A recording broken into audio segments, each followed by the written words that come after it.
Parte 4, obstáculos ao desenvolvimento humano. Nós já falamos algumas vezes sobre a falta de metas claras, de propósitos, de prioridade na vida.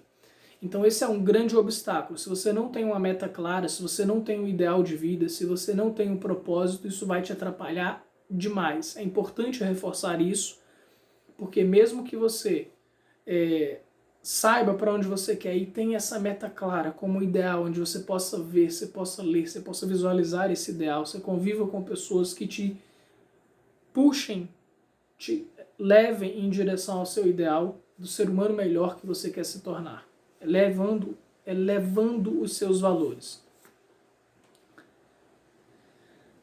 Amizades inadequadas é outro obstáculo enorme para o desenvolvimento humano, e quando eu me refiro a amizades inadequadas, não é do sentimento de inadequação, mas a amizade inadequada é você quer crescer no seu caminho espiritual, e aí você convive com alguém que só quer viver te chamando para festas, para baladas, ou para ir fazer trilhas e fumar maconha. Digamos que o seu caminho espiritual seja um caminho de zazen, de budismo, um caminho aonde fazer esse tipo de escolhas não é o caminho de quem segue essa trilha espiritual que você tem escolhido. Então, essas amizades se tornam inadequadas para o seu ideal de vida. Não é que você vai deixar de amar essas pessoas. Pelo contrário, se o seu caminho espiritual é de ser um ser humano melhor, mais virtuoso, mais amoroso, você vai continuar amando essas pessoas, você vai se relacionar com elas, mas é aquilo que eu disse. Amar o ser humano não significa concordar com tudo que ele faz. Então, se você acredita que estar vivo, estar em um corpo humano é uma oportunidade rara, uma oportunidade única, por exemplo, digamos que você acredite em reencarnação e que você está aqui para evoluir espiritualmente, você não vai perder tempo com baladas, com festas. Digamos que você tem essa crença, ok? Não estou falando que tenha que ser dessa forma, é que se você tivesse essa crença e a pessoa quer te chamar para viver apenas de curtições, sem que você cresça, entenda o funcionamento da vida humana, reconheça suas mazelas internas, faça sua reforma íntima. Então, essas amizades que te puxam para, às vezes até mesmo amizades que chamam para roubar, para enganar, para fazer negócios empresariais, negócios que são corruptos. Então, se você quer trilhar o caminho da honestidade, o caminho da verdade, o caminho do amor, e você tem amigos que querem te chamar, ou parceiros, ou pessoas que querem te chamar para o mundo da corrupção, da pornografia, da vaidade, para o mundo dos prazeres desmedidos e impensados, essas amizades se tornam inadequadas para o seu ideal de vida. Inclusive, quando eu falo de amizades inadequadas nesse aspecto, serve para qualquer área. Você quer crescer como intelectual, você tem que se relacionar com pessoas que são intelectuais, ou buscar o convívio com essas pessoas, para que vocês tenham um diálogo à altura. Se você for ficar conversando só com pessoas que estão interessadas apenas em ouvir funk, e que não estão nem um pouco interessadas em crescer intelectualmente, que não se interessam por política, não se interessam por filosofia, não se interessam por espiritualidade, não se interessam por psicologia, só querem falar de novelas, do Big Brother, de fazer a fofoca do ator X, Y, Z, e ficar de festa em festa, não faz sentido. Você não vai crescer intelectualmente tendo esse convívio social. Então, às vezes, é uma amizade inadequada. Significa que a pessoa que é intelectualmente mais evoluída, ela é melhor do que a pessoa que vive de baladas, de funk em funk, de fofoca em fofoca? Não necessariamente. Às vezes a pessoa ela é muito intelectual, mas ela usa toda a sua intelectualidade para produzir armas para matar pessoas. ou para criar uma guerra, porque as pessoas que geram a maldade, as pessoas que geram a manipulação, elas não são pessoas desprovidas de conhecimento. Pelo contrário, são pessoas inteligentíssimas. Eu diria que não são sábias, porque a sabedoria passa por ser um ser humano melhor. A inteligência não. A inteligência é inteligência. Não é sabedoria. Sabedoria é ser um ser humano melhor. Sempre. Tornar o mundo melhor, se tornar um ser humano melhor, isso é sabedoria. Inteligência é inteligência. Te dá a capacidade de melhorar uma série de coisas, mas como diz a Lucilena Galvão, se você pega um grande bandido, um intelectual, com uma grande capacidade, e o cara não tem uma boa índole, bandido, com muita inteligência, ele vai produzir um sofrimento em grande escala, ele vai roubar de grande escala, ele vai manipular em grande escala. Então é melhor que essa pessoa que tem má índole, ela continue sendo ignorante. Pelo menos ela vai continuar roubando, matando, enganando, mas em pequena escala. Então, às vezes você fortalecer alguém com inteligência, com criatividade, com coragem, mas essa pessoa vai utilizar dessas virtudes, desse conhecimento para produzir o mal em grande escala, não é sabedoria. Às vezes é sabedoria você deixar alguém na ignorância. Às vezes é sabedoria você não ensinar pessoas a serem corajosas, no caso dessa questão de uma pessoa que não tem boa índole. Às vezes é sabedoria você não ensinar alguém a ser criativo, quando a pessoa tem uma má índole. Porque se ela, tendo má índole, sem criatividade, já produz uma quantidade de maldade, de sofrimento, imagina ela tendo a má índole capacitada, com a criatividade, com uma boa oratória, com uma boa capacidade de se relacionar com as pessoas, com uma inteligência grandiosa, essa pessoa vai fazer um estrago. É isso. A questão de aprender a não se relacionar com qualquer pessoa de forma que elas possam te conduzir para longe do seu ideal de vida. Relacionamentos mal resolvidos é um grande entrave, um grande obstáculo ao desenvolvimento humano. Vai ficar gerando brigas, intrigas, vai te atrapalhar emocionalmente, você não vai conseguir produzir no trabalho, você vai às vezes achar que o ser humano não presta por causa de uma pessoa que está procurando te destruir. Então, se você tem algum relacionamento mal resolvido, procure solucionar esse relacionamento da melhor forma possível, da forma mais pacífica possível. Às vezes, para se relacionar com alguém que não gosta de você, que te critica, ou que quer te fazer o mal,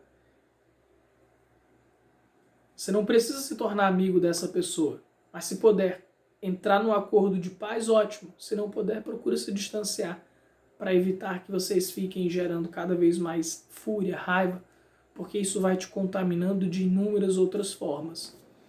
É uma frase que tem no Dhammapada que é o seguinte: se você pegar e colocar gotas de água em um pote, esse pote vai encher em algum momento. Então imagina que a maldade é a mesma coisa. Se você pegar um pote, no caso você, sua existência, e ficar gerando maldade, sofrimento, intrigas, de gota em gota, chega uma hora que essa maldade vai amadurecer, vai encher e vai trazer os frutos de sofrimento para a sua vida. Quem já passou por isso sabe como é. A bondade, a sabedoria, o bem é a mesma coisa. Ninguém se torna sábio da noite para o dia. Cada gota de sabedoria que você vai colocando nessa jarra da sua existência, ela vai enchendo até que você começa a transbordar de sabedoria, de paz, de alegria, de bondade nas suas relações, nas pessoas que chegam até você, e você começa a viver esse bem viver na sua vida. E tudo vem de gotas em gotas. Então ter essa clareza é fundamental. Inveja. A inveja é um grande obstáculo porque você fica se comparando a outras pessoas, achando que não é capaz de crescer, que não é capaz de se desenvolver, que não tem a mesma inteligência, que não tem a mesma habilidade. E talvez não tenha mesmo, mas você tem a sua inteligência, a sua habilidade. E a inveja faz com que a pessoa queira destruir o outro. E aí nessa de destruir o outro, às vezes o outro vai te destruir de volta. É a velha história da goteja. Você vai gotejar a maldade na jarra, a inveja na jarra, o querer destruir alguém na jarra, isso vai voltar para você de alguma forma, porque esse mal que você está gerando no mundo vai amadurecer e vai retornar para você, vai acabar florescendo na sua vida a maldade. Quais são as sementes que você está plantando? Sementes de amor, sementes de sabedoria, sementes de inveja, sementes de intriga, sementes de ira, sementes de maldade. Essas sementes elas vão crescer, elas vão germinar, elas vão amadurecer e vão te trazer o fruto. Qual o fruto que você quer colher? Da bondade, da justiça, do amor, da verdade? Ou os frutos da mentira, da manipulação, da intriga, da inveja, da ignorância, da psicossomatização, que é gerar doenças no corpo, materializar doenças no corpo porque você não enxergou o seu emocional, questões do seu emocional que você não trabalhou. O corpo somatiza.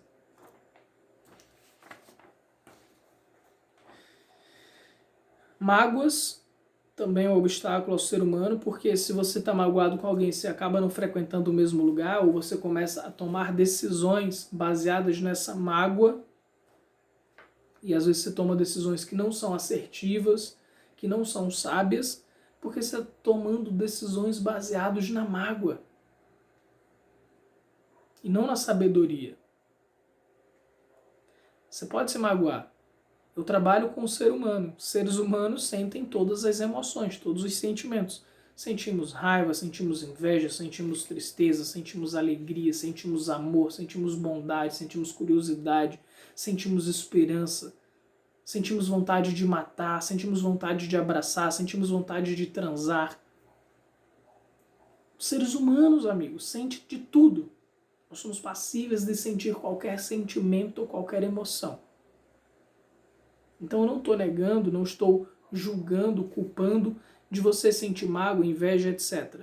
Eu estou dizendo que isso se torna um entrave na sua vida, um obstáculo na sua vida, quando você cede a esses sentimentos e não os trabalha, e não os reconhece, e bota isso para a sombra, fingindo que você é o que você não é. Aí sim isso gera sofrimento na sua vida. Ou quando você, por exemplo, tem o desejo de matar alguém.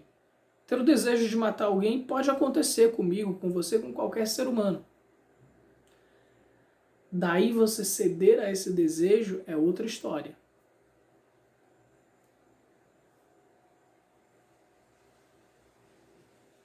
Então a sabedoria consiste em saber o que pensamos, o que sentimos, o porquê pensamos, o porquê sentimos e qual a direção que nós iremos dar a esses pensamentos, a esses sentimentos. E conscientemente escolher quais são os frutos que nós queremos plantar na nossa mente, no nosso coração, nos nossos comportamentos, no nosso dia a dia. Julgamentos. Julgamentos gera o preconceito, julgamentos gera a falta de comunicação, julgamentos gera brigas, intrigas, guerras, culpas. O sentimento de culpa é um grande obstáculo. Eu atendo muitas pessoas que se sentem culpadas por o erro que elas fizeram.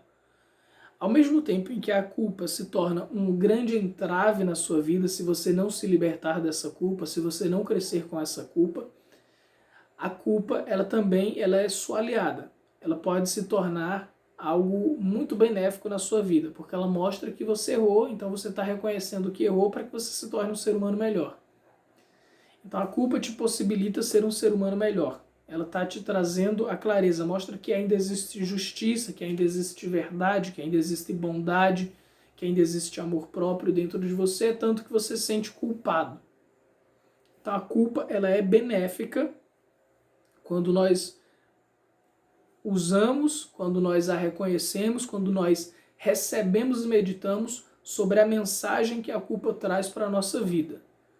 Daí ficar preso no sentimento de culpa, ficar se martirizando, ficar se punindo devido a algum erro do passado, aí já não é sabedoria e já não é legal. Aí é onde a culpa se torna um problema para a sua vida. Porque aí a pessoa passa a vida inteira frustrada, passa a vida inteira se condenando, passa a vida inteira infeliz porque se sente culpada. Então o que é que eu costumo dizer quando as pessoas se culpam? Ninguém ganha com a sua culpa. Ninguém ganha com a sua culpa. Deus não ganha, eu não ganho, você não ganha, seus filhos não ganham, a pessoa que foi vítima do seu erro não ganha com a sua culpa. Por que não ganha? Eu vou te provar por que não ganha. Se você rouba alguém, por exemplo, vamos pegar um exemplo simples. Depois eu vou explicar isso com mais detalhe, mas agora eu vou para o exemplo simples. Se você rouba alguém, esse dinheiro que você roubou dessa pessoa, digamos que você gaste todo o dinheiro. E aí você é preso e reconhece que errou, que roubou, que enganou e se sente culpado por isso, sente vergonha de ter feito cometido esse ato de roubo, de corrupção. E você se arrepende disso, mas a partir de agora você acha que não tem mais valor, porque roubou, que não tem mais jeito. E aí muitas pessoas continuam dando essa justificativa para permanecer no crime, para permanecer no roubo. Mas você não, você reconheceu que errou e agora você não quer mais essa vida para você, não quer roubar.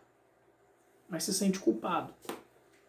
Então se se sente culpado, olha a bênção da culpa. Está mostrando que você errou e que você não vai mais cometer aquilo. E aí você se perdoa. Aí o auto-perdão, ele tem a função de fazer com que você reconheça que errou e que nunca mais cometa aquele erro, cometa aquele equívoco.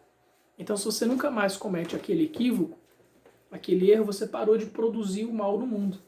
Você parou de propagar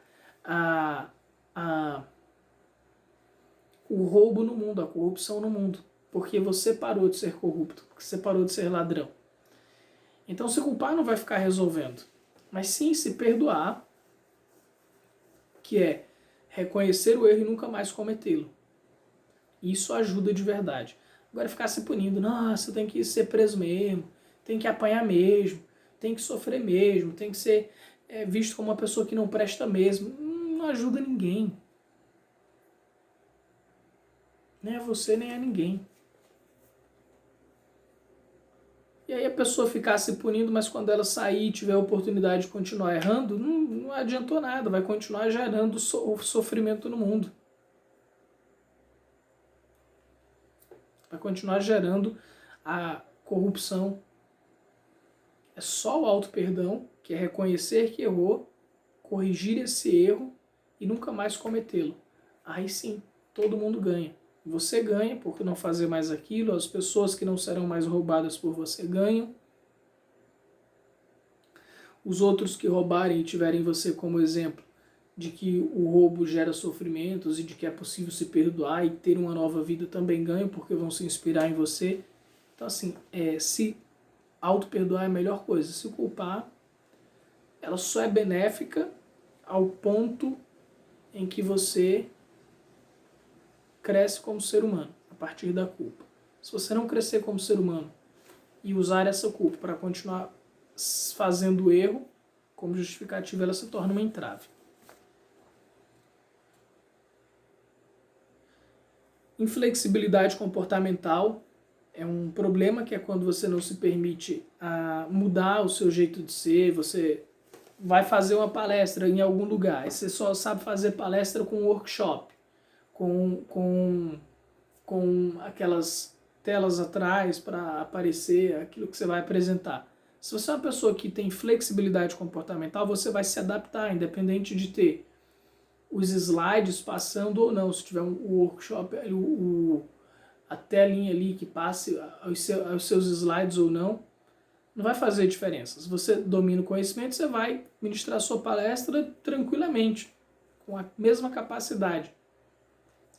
Isso para quem tem flexibilidade comportamental. Quem não tem, vai se sentir perdido e não vai conseguir fazer a palestra. Eu dei esse exemplo de palestra, mas isso serve para qualquer coisa. Você vai para um trabalho, se não acontecer as coisas do seu jeito, você cria problema, cria confusão com alguém. Se as coisas não estiverem do jeito que você quer, do seu controle, você cria confusões. Isso é inflexibilidade comportamental. A inflexibilidade comportamental é uma das coisas que mais gera sofrimento, porque a vida, ela muda o tempo todo. Ela é impermanente. O exemplo é o Covid. As pessoas que tinham resistência, inflexibilidade comportamental para mudança, para entrar no mundo da internet, para ir para a tecnologia, para mudar a sua forma de gerenciar suas empresas, suas lojas, seus funcionários, ou crescer como profissional. Quem tinha inflexibilidade, resistência à mudança, acabou ficando no prejuízo. Isso se não quebrou. E aí a vida exige com que você mude, queira você ou não.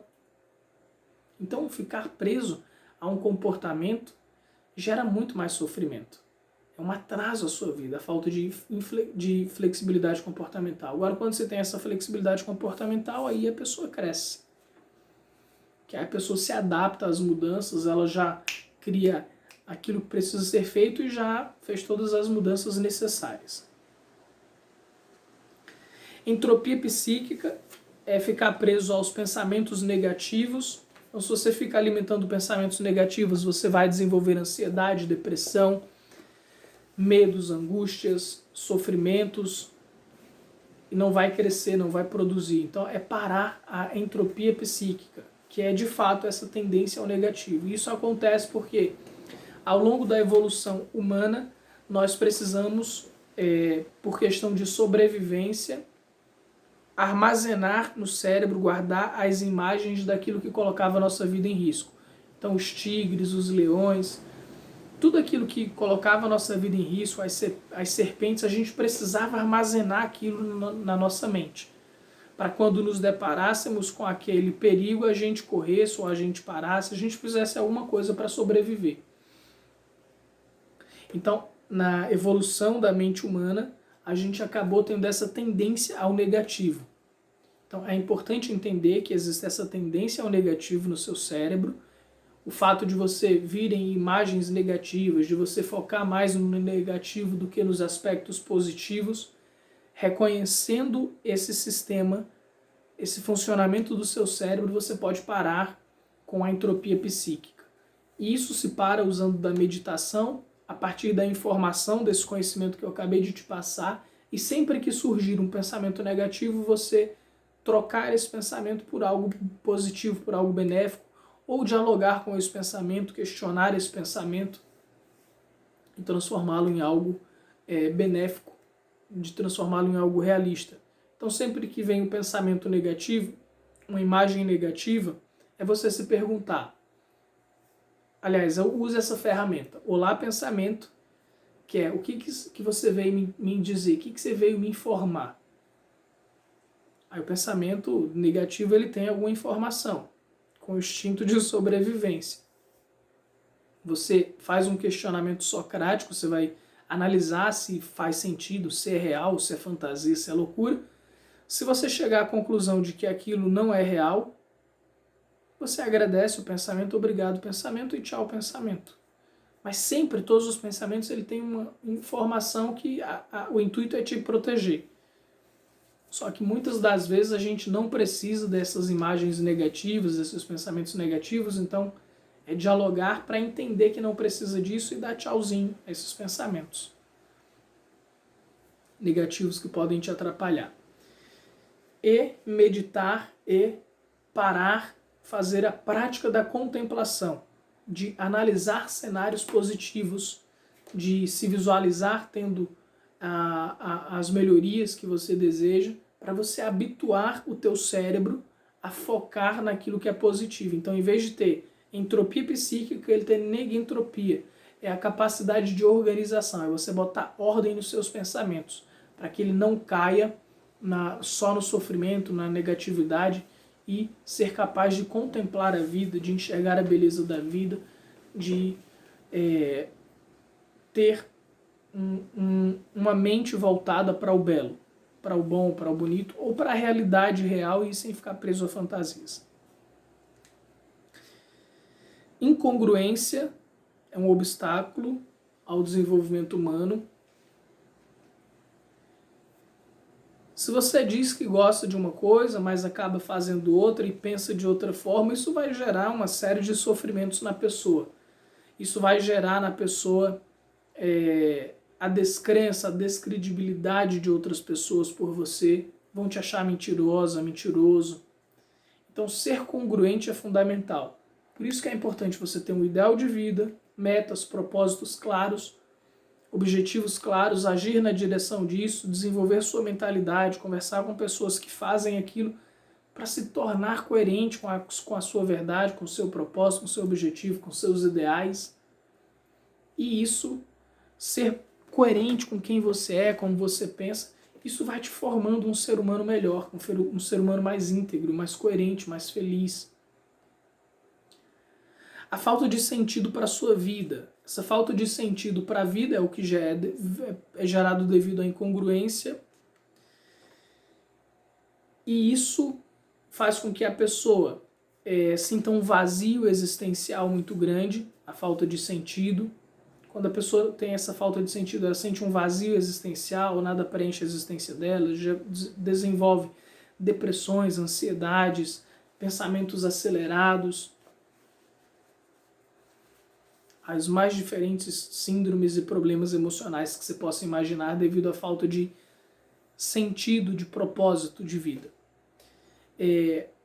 A pessoa também que não tem um propósito de vida, que não tem um ideal de vida, ela acaba se entregando aos prazeres da vida de uma forma desenfreada, desmedida, sem inteligência, e aí ela não consegue juntar dinheiro para ficar rica, não consegue juntar dinheiro para comprar seu carro, sua casa, não consegue e não se propõe a melhorar, não faz uma terapia, não faz um curso de desenvolvimento pessoal, e a vida vai passando e a pessoa só vai buscar se desenvolver quando já está no último estágio do sofrimento, ou no sofrimento terrível, que aí é muito difícil para reverter aquela dor, vai levar anos. A pessoa levou anos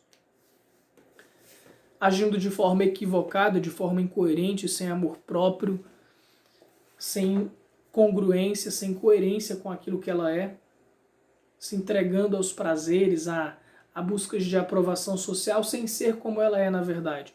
E aí gera toda uma série de transtornos. Então, isso acontece devido à falta de sentido para a vida. Se você tem um propósito, se você tem um objetivo, você encurta todos esses sofrimentos.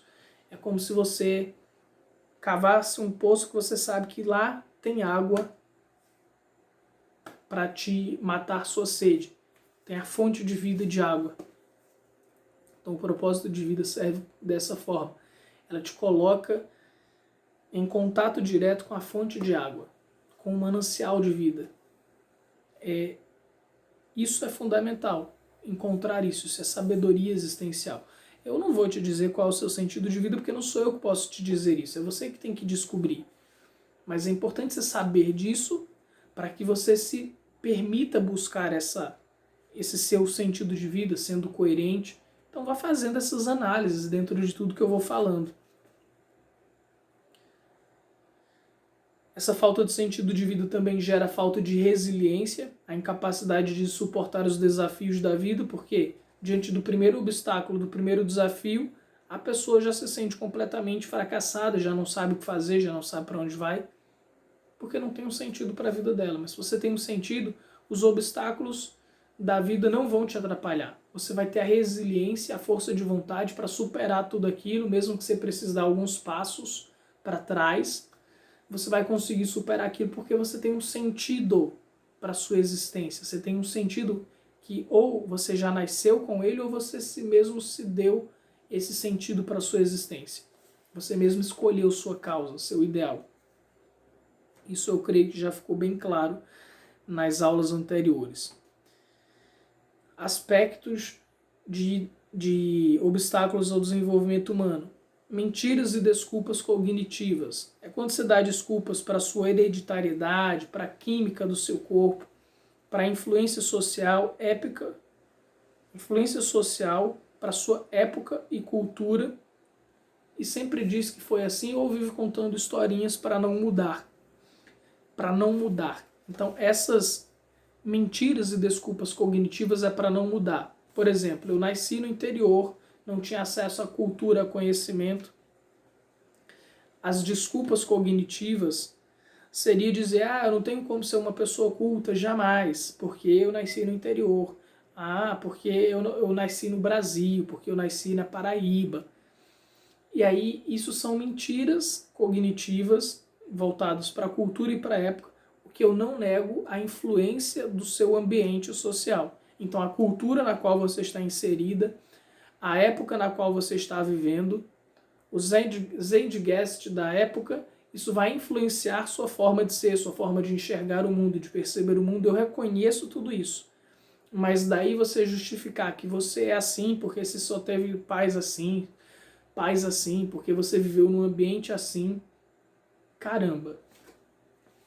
Essas justificativas, essas mentiras cognitivas que você diz para você mesmo, essas historinhas, elas só são reais se você não teve acesso ao contraste. Então, se você conheceu alguém inteligente que fala sobre determinados outros assuntos, então você já não tem a desculpa da cultura da época.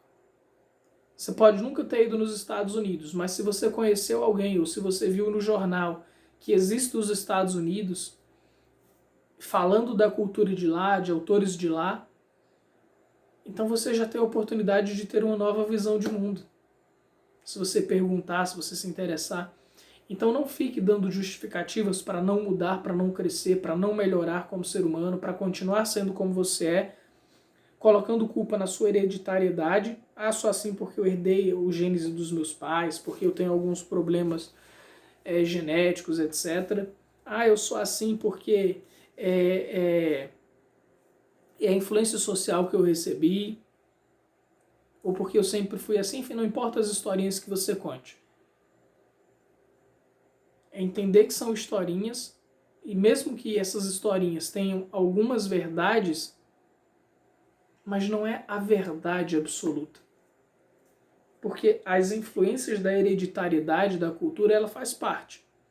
Se você nunca ouviu tudo isso que você está aprendendo aqui, ou que você está ouvindo, ou relembrando nesse curso Sabedoria Existencial, se você nunca ouviu isso, você tem a desculpa de falar sobre a cultura, sobre a hereditariedade, sobre a falta de ter acesso a essas informações. Beleza, isso ainda é justificável até hoje, até esse momento. Mas a partir desse momento em que você tem acesso ao que gera sabedoria de vida, ao que faz o ser humano crescer, aos obstáculos ao desenvolvimento humano, e você continua persistindo no erro, dando desculpas para não mudar, dando desculpas para não ser uma pessoa melhor, aí já são historinhas, aí já são os obstáculos da mentira e desculpas cognitivas. Uma vez que você teve acesso ao conhecimento, você não tem mais desculpas para ficar no erro, para ficar se auto-enganando, a não ser que você queira.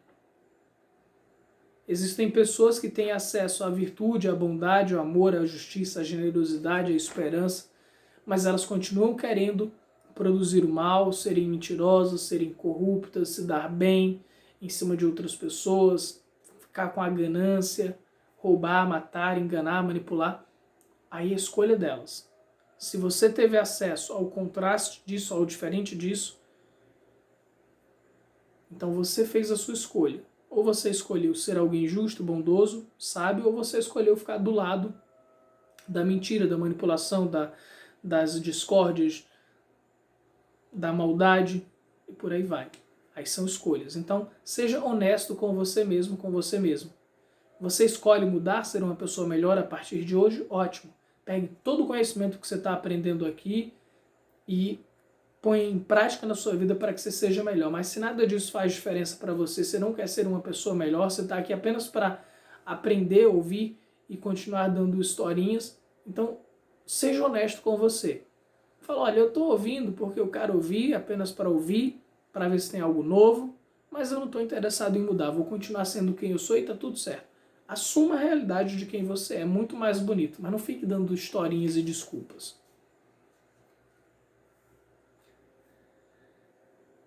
Porque, como eu disse, todas essas desculpas podem ser usadas até esse momento. A partir do momento que você teve acesso à informação, você já não tem mais a desculpa de dizer que é a época, a falta de informação, porque agora você pode pensar, agora você pode refletir. E qual é o exercício que eu passo para vocês? É o exercício da auto-observação. Vamos desenvolver um pouco mais a inteligência intrapessoal, que é a capacidade de se auto-observar. O que eu estou pensando, como que eu estou sentindo, a partir desse pensamento, qual foi a sensação que eu tive, qual foi o sentimento que despertou, qual o comportamento que eu tive, a partir do pensamento, do sentimento, qual foi o comportamento que eu tive, esse comportamento, o que ele gerou, qual foi outro pensamento que eu tive a partir dele, qual foi o sentimento que gerou, o que foi reforçado. É um trabalho de auto-observação. É se auto-observar o tempo inteiro. Enquanto eu estou falando aqui com vocês, eu estou me auto-observando. O que eu estou dizendo, como que eu estou me sentindo, aonde que eu senti o incômodo, por que eu senti o incômodo, aonde que eu estou me sentindo paz, aonde que eu senti mais paz, aonde que eu senti mais confiança, aonde eu titubeei. É se auto-observar o tempo inteiro. Essa auto-observação vai fazer com que você comece a identificar o que está te paralisando no seu dia a dia, onde estão presentes os obstáculos da sua vida e principalmente te possibilitar a crescer, a encontrar suas forças, sua sabedoria, sua verdade, seu amor, sua justiça. Quando você se auto-observa, você está aceitando a totalidade de si, sem julgamento, sem se culpar. Opa, senti raiva. Estou vendo isso, eu estou vendo a raiva. O que foi que gerou essa raiva? Qual foi o pensamento que eu tive? Qual foi o comportamento do outro que gerou a raiva, caso seja provocado por alguém? Como que eu reagi? E aí da próxima vez você vai reagir diferente, porque você observou todo o processo de raiva. Mas também o processo de alegria, o processo de paz. Você observa cada detalhe de si mesmo. O que você está pensando, o que você está sentindo, como que você está se comportando e o porquê você está tendo esses comportamentos. Isso é sabedoria existencial. É assim que a gente cresce em humanidade, que a gente desenvolve poder pessoal, força interior, autoconhecimento. O autoconhecimento, ele vem mais do que esse monte de coisas que eu falei, ele vem da auto-observação. Quanto mais você se auto-observa, mais você começa a aprender como você funciona. É não fugir das suas sensações. Vou fazer uma apresentação e aí eu me sinto nervoso. Mas o que é sentir nervoso? Para algumas pessoas é o coração palpitar, para outras é a mão ficar suada, para outros é sentir um embrulho na barriga, para outros é dar vontade de mijar, de fazer as necessidades fisiológicas. É observar as sensações físicas que você tem, os pensamentos que você tem, os sentimentos que você tem e o comportamento que é gerado. E você está observando tudo, sem se julgar. É dizendo assim, tá tudo bem, eu sei que é assim, eu sou humano, eu escolho sentir isso, eu escolho modificar isso. E quando eu falo escolher, existem coisas que você pode escolher, mudando o seu pensamento. É assim que a terapia cognitiva funciona. Identificando o pensamento que você tem e dando um novo significado àquilo. Aí você consegue mudar a sua forma de ser, suas sensações. Então não dá para eu ficar dando uma aula sobre isso, das inúmeras possibilidades de autoobservação. Mas esse é o caminho dos yogis, é o caminho dos meditadores, é o caminho da terapia cognitiva comportamental. Foi assim que Freud descobriu a psicanálise, se auto-observando, observando outras pessoas. Então o processo de observação é o processo do cientista, é o processo do filósofo, é o processo do líder espiritual, é o processo do pensador. A gente só cresce pela auto-observação e pela observação externa. Mas essa observação ela tem que ser de mão dupla. Eu observo fora e eu observo dentro. Isso. Tem que ser assim, sempre. Observo lá, observo aqui. O estímulo de lá gerou o que é aqui. O estímulo daqui gerou o que lá. Essa auto-observação, essa troca constante. Ok? Finalizamos a aula 12. Acredito que foi possível te despertar várias reflexões importantes. Reflita, medite sobre isso, escreva quais são suas percepções e continue crescendo.